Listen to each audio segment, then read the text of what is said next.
Let's continue our journey along the path of discovering the truths of gold that are hidden in plain sight. Today I'm going to upset a lot of people. Why? Well, because I just enjoy upsetting people. Just kidding. It's because I know that there is a strongly held belief by many in the precious metals community that we have a fiat currency system. It turns out that this is not strictly correct because there is tangible collateral backing the Federal Reserve notes. But I'll quickly state that we're not on a fixed gold-backed system either, because the amount of collateral held against these notes is diminished with every Federal Reserve note printed by the Bureau of Engraving and Printing. To better understand these crazy statements of mine, let's take a look at some key sections of the Gold Reserve Act of 1934. You know, the one where the government called in all of the gold in the U.S. as a result of the failure of the banking system.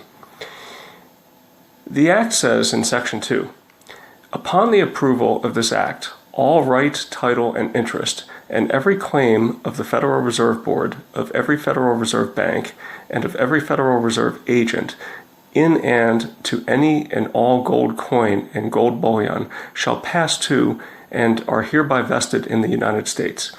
And in payment therefore, credits in equivalent amounts in dollars are hereby established in the Treasury in the accounts authorized under the 16th paragraph of Section 16 of the Federal Reserve Act, as heretofore and by this Act amended.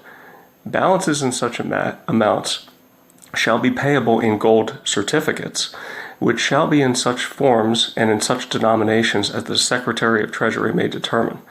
All gold so transferred, not in the possession of the United States, shall be held in custody for the United States and delivered upon the order of the Secretary of the Treasury and the Federal Reserve Board. The Federal Reserve Banks and the Federal Reserve agents shall give such instructions and shall take such actions as may be necessary to assure that such gold shall be so held and delivered. So here's where I'm going to upset those who believe that Trump just took over the Federal Reserve.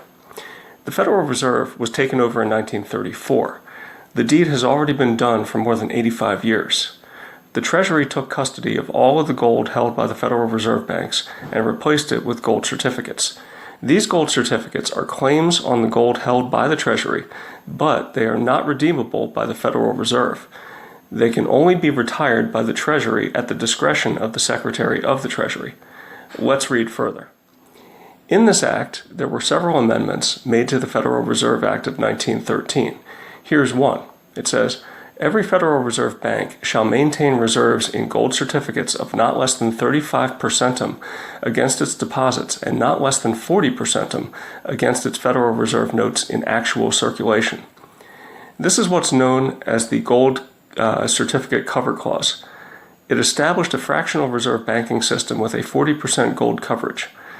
The gold, though, was in the form of gold certificates, which were a lien against Treasury gold and not the gold itself. This clause was subsequently whittled down over the years, and it currently stands at 0. But the laws are still on the books, and the government can raise the amount anytime it chooses.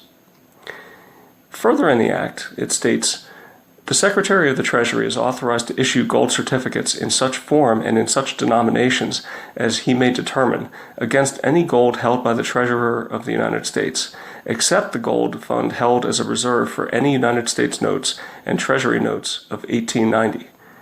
The amount of gold certificates issued and outstanding shall at no time exceed the value at the legal standard of gold so held against gold certificates.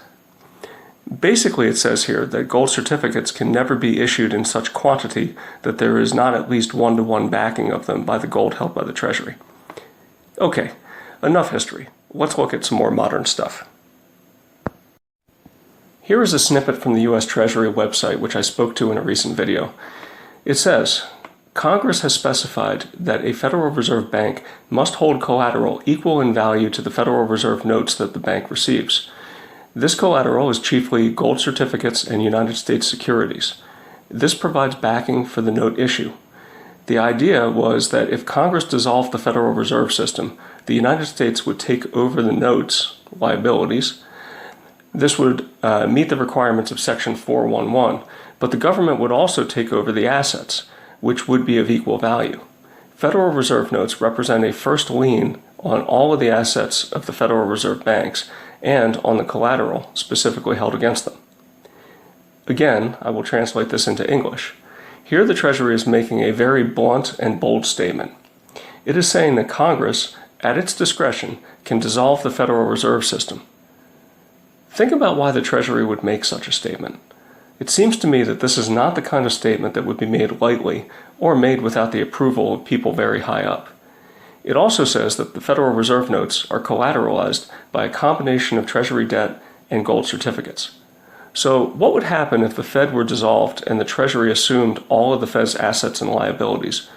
Wouldn't it be the case that the Treasury debt held as an asset by the Federal Reserve would become an asset of the Treasury? Here's the rub. No person can count their own debt as their own asset. We can see right away the problem. If the Federal Reserve System is really already a part of the U.S. government, which according to the Gold Reserve Act of 1934 makes pretty clear, that is, then the $4 trillion worth of Treasury securities that the Fed counts as an asset isn't really an asset. The only asset is the gold certificates that it has, which, as we've covered, stand as a lien against Treasury gold. But Belang P, I hear some people howling, there's no gold in Fort Knox. Yes, yeah, I've heard that pretty often. That's something I'll cover in another video. Let's move on and see what the Federal Reserve has to say about this subject. I'm going to go to another slide that I covered in a recent video. Section 2.10 of the 2020 Federal Reserve Financial Accounting Manual states, the Secretary of the Treasury is authorized to issue gold certificates to the reserve banks to monetize gold held by the U.S. Department of the Treasury. At any time, Treasury may require the gold certificates by demonetizing the gold. Treasury maintains an account with the Board of Governors entitled Gold Certificate Fund, Board of Governors of the Federal Reserve System. When the Treasury monetizes gold, it credits this account in return for a deposit credit at the Federal Reserve Bank of New York. When demonetizing gold, Treasury decreases the account and authorizes the Federal Reserve Bank of New York to change its deposit account. The offsetting entry in each case on the Federal Reserve Bank of New York's books is made to the gold certificate account and the U.S. Treasury General account. The Federal Reserve Bank of New York's accounting staff sends an advice of the entries to the board. Also, whenever the official price of gold is changed, Treasury adjusts the account and simultaneously the deposit account. So there you have it.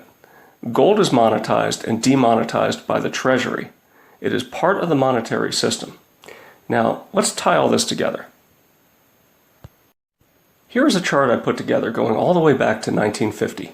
So it covers most of the Bretton Woods period and all of the period beyond Nixon closing the gold window.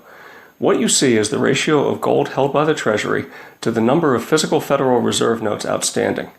Again, the reason I care about the physical notes that have been printed by the Bureau of Engraving and Printing is because these are the only things that Treasury has acknowledged stand as a first lien against the assets of the Federal Reserve. It said nothing of the bank deposits. I express this ratio as milligrams of gold per physical note because grams or ounces produce too tiny a number. We can see right away that in 1950, each Federal Reserve note stood as a lien against 750 milligrams of gold.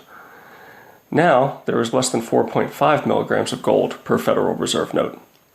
Notice that even during the days of Bretton Woods, where most people would say that we had some form of gold standard, the amount of collateral backing each note declined steadily. Other nations, namely France, took notice and started redeeming their notes for Treasury gold. After all, why wouldn't they? The official price of gold was set at $35 per ounce. This was another way of saying that a country who chose to redeem their Federal Reserve notes could obtain 889 milligrams of gold for every note.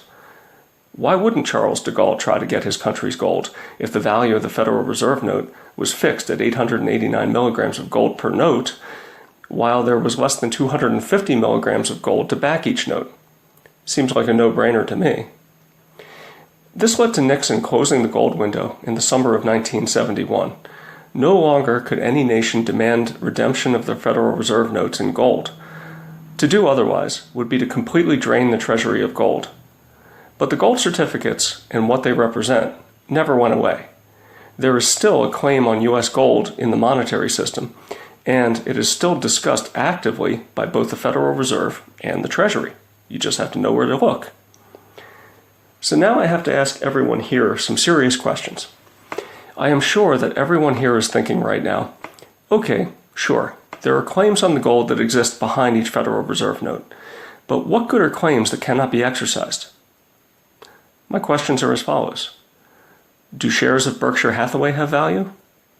The company doesn't pay a dividend, and the shares cannot be exercised at the will of the shareholder for the shares in the underlying assets. Do shares of gold ETFs have value?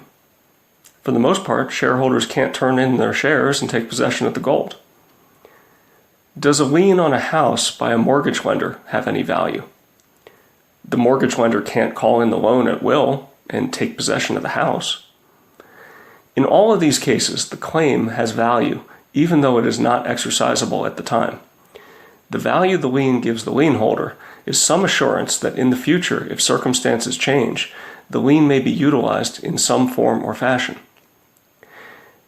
And that is the case with the US dollar. It does represent a lien on gold, but it is an ever-declining lien. Each year that passes, the amount of gold that each physical Federal Reserve note stands for becomes less and less.